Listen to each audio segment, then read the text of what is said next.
안녕하십니까? 배팅 부동산, 농지은행, 농지확인법, 인기 지역은 여기, 투기 많은 지역은 저기 진행하도록 하겠습니다. 자, 우선 한국농어촌공사 홈페이지에 들어가서 농어촌 알림이에 귀농귀촌을 보면 농지매물이라는 그 항목이 있습니다. 그 부분을 클릭을 하면 이렇게 넘어가는데 거기서 보면 농지 매물 위에 텃밭 정보라는 것이 있습니다. 참고로 이 텃밭 정보는 들어가서 보면 위치 정도는 나오지만 연락처도 없고 또 농어촌 공사에서 관리를 잘 하지 않기 때문에 옛날 정보도 좀 있습니다. 그래서 텃밭 같은 경우에는 그냥 그 네이버 같은 데서 검색을 해서 보시도록 하고, 대략적으로 한 5평이 보통 한 12만원, 13만원 1년에 그 정도면 빌릴 수 있습니다. 일반적으로. 오늘은 그 밑에 텃밭 정보 아래에 농지 매물을 보겠습니다. 농지 매물을 클릭하고 경기도를 검색을 하면 쭉 뜹니다. 지금 총 67건이 떠 있는데 첫 번째 페이지를 보면 이렇게 1번에서 10번까지가 다 가평군입니다.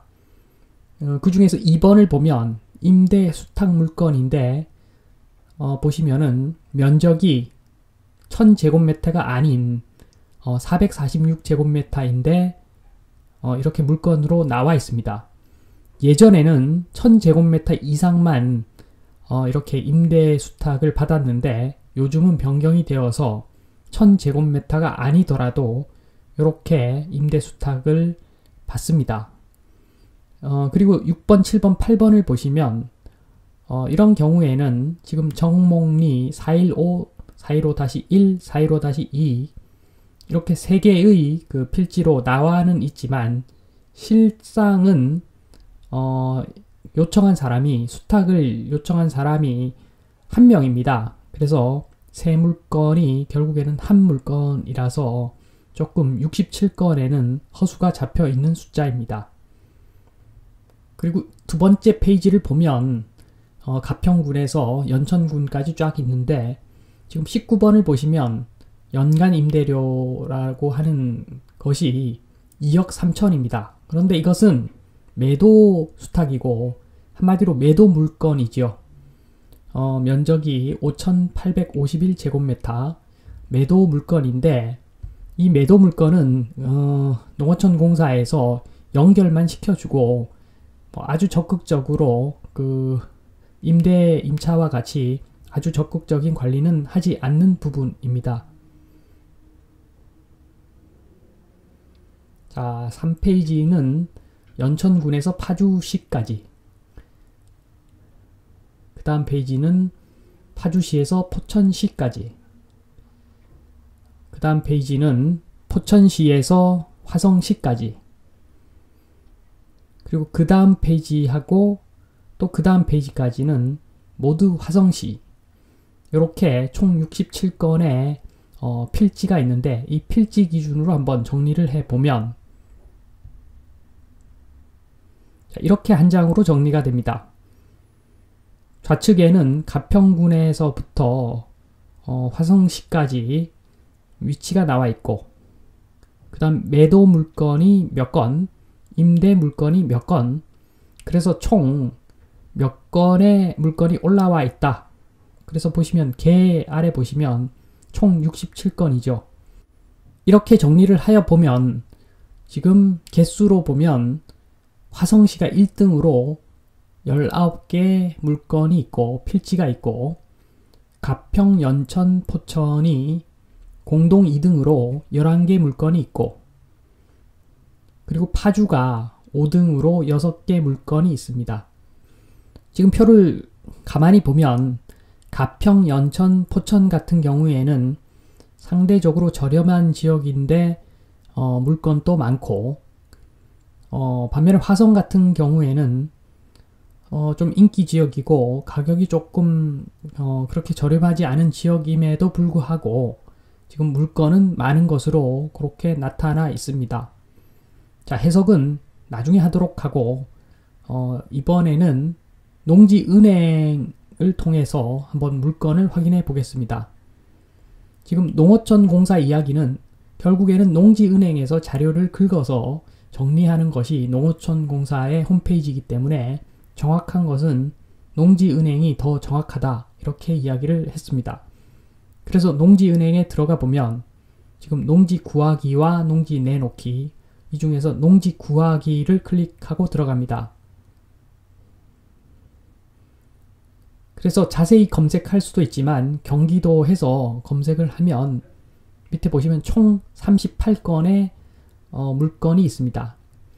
이렇게 물건 차이가 나는 것은 농어촌 공사 같은 경우에는 지번별로 정리를 한 것이고 농지은행 같은 경우에는 실질적인 그 농지은행에 물건을 내놓은 건수 기준으로 한 것이기 때문에 당연히 농지은행의 건수가 작습니다.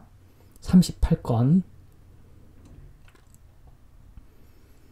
자, 그래서 한 페이지만 일단 보면 지금 말씀드린 대로 그 박스 친 임대 수탁의 그 물건을 보면 3개 필지가 결국에는 한 물건인 거죠.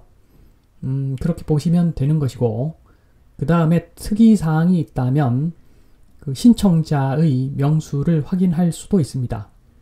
오른쪽에 신청자. 그래서 이 신청자 정보까지 추가로 정리를 해보면 이렇게 정리가 됩니다.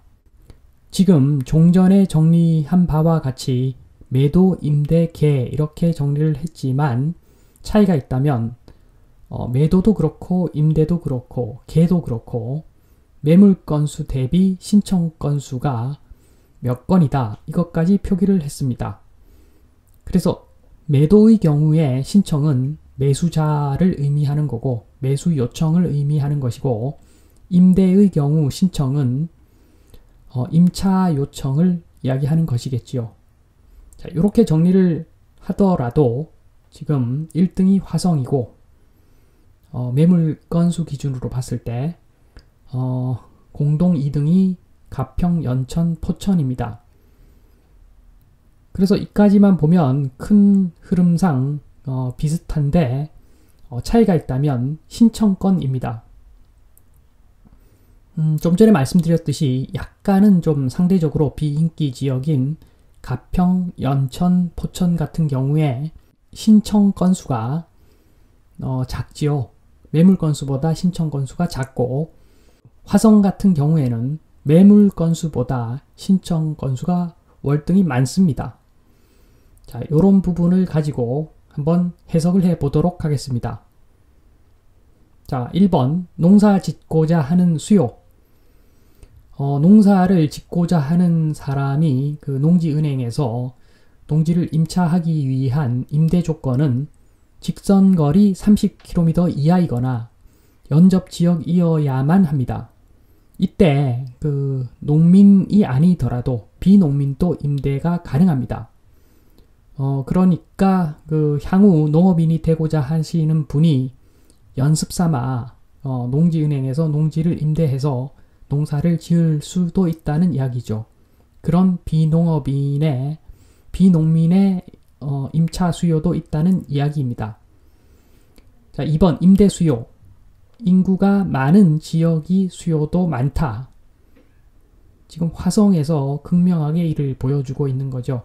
화성 주변에는 큰 도시가 많아서 인구가 많은데 인구가 많다 보니까 아무래도 수요가 많은 것이라고 판단이 됩니다.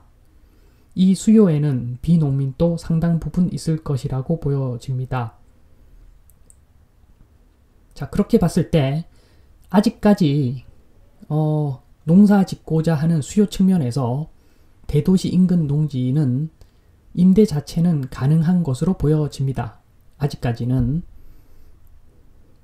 자, 단 농사를 지을 수 있게 경지 정리된 농지에 한해서 경지 정리가 안 된 농지는 농지은행의 그 임대 대상이 아닌 것이지요. 자, 여기서 그 예전에 제가 농지은행에 대해서 설명을 드린 것 중에 조금 잘못된 것을 수정하고 넘어가겠습니다. 자, 농지은행에서 이번 농지 임대를 할 때에 1000제곱미터를 넘어야 한다고 제가 말씀을 드렸었는데, 지금 한번 그 농어촌 공사에 연락을 해 보니까 규정이 좀 변경이 되어서 1000제곱미터를 넘지 않더라도 임대 가능한 농지이다, 이렇게 이야기를 확인받았고, 표에서도 자료에서도 그게 나타납니다. 1000제곱미터가 안 되는 농지들 지금 임대 대상에 들어가 있지요. 그래서 농지를 임대하면 농지 처분 명령을 피할 수 있고, 그 다음에 8년간 임대를 하면 사업용 토지로 인정받기 때문에 양도세 폭탄을 피할 수가 있습니다. 그렇지만 양도세 면제에는 해당 사항이 없습니다. 양도세 면제는 작용하는 농업인만 대상이기 때문입니다. 자, 이 정도 정리를 하고 2번 농지 구매 수요. 자, 농지 구매 수요를 보면 표에서 보면 매물이 총 6건이었고 매수 신청이 1건이었습니다. 그래서 이 자료를 통해서 봤을 때 자료가 좀 개수가 적기는 하지만 매수 수요는 현재 좀 적은 것으로 알 수가 있습니다. 이것은 당연히 그런 것이, 지금 누차 말씀드렸듯이 지금 현재는 그 신도시 지정이 완료되었고, 그리고 당분간 호재가 없고, 거기다가 농지법까지 개정이 되어서 어떻게 보면 농사 짓는 땅 수요만 있는데, 농사 짓는 땅 치고는 가격이 너무 지금 비싼 거죠. 사실은 신도시, 3기 신도시 지정에서 탈락이 되었기 때문에 어떻게 보면 한 10년간은 호재가 없다고 봐야 되는데, 4기 신도시가 아마 나오려면 한 거의 10년 기다려야 되지 않나, 그런 생각이 드는데, 그러기에는 너무 기다림이 오래 될 것 같고, 그리고 농지는 농사를 지어야 되기 때문에 어차피 농지 수요만 있기 때문에 그런 측면에서 보면 농사 짓는 사람 입장에서는 지금 가격이 너무 비싸다. 대도시 그 인근일수록 많이 비싼 거죠. 그렇기 때문에 수요는 거의 없을 것으로 보여집니다. 자, 3번 귀농 전략. 첫 번째, 도시 인근 농지 집중 매수. 그나마 도시 인근의 농지가 지금 임차 수요는 많지요. 그렇기 때문에 도시 인근 농지 집중 매수하면 좋은데, 문제는 이제 돈이죠, 돈. 이것은 나중에 아무도 땅 사지 않는 그런 시기가 오면, 초불황기가 오면, 그 부동산 불황기가 왔을 때 이런 전략이 적합하다고 보여지고, 지금은 이번이 오히려 맞는 것 같습니다. 자, 대농의 꿈을 갖고 소외지역 집중 매수. 그런 지역은, 소외지역은 임대 물건은 많은데 임차 수요는 적은 그런 지역을 농지은행에서 한번 확인을 해 보시고, 전국 단위로 한번 조사를 해서 그런 지역을 정해서 대농의 꿈을 갖고 많은 땅을 매수하는 것은 좋은 전략이라고 보여집니다. 왜냐하면 이번처럼 접근을 하면 사실 농지 가격에 사는 것이기 때문에 농사를 짓는다면 최소한 쪽박은 차지 않습니다. 반면에 까딱 잘못하면 1번 같이 접근을 하면 자금이 좀 꼬이면 쪽박 찰 수가 있기 때문에 1번은 지금 현재는 권하지를 않고 2번은 괜찮은 전략 같습니다. 자, 누차 말씀드렸듯이 좋은 물건은 가치가 큰 물건이 아닙니다. 가치 대비 가격이 싼 물건이 좋은 물건입니다. 그런 측면에서 지금 대농의 꿈을 갖고 소외지역에 좋은 물건, 한마디로 가격이 싼 물건들을 많이 사 모은다면 그것은 굉장히 훌륭한 전략이 될 수 있다. 이렇게 말씀을 드리면서 이만 마치겠습니다. 감사합니다.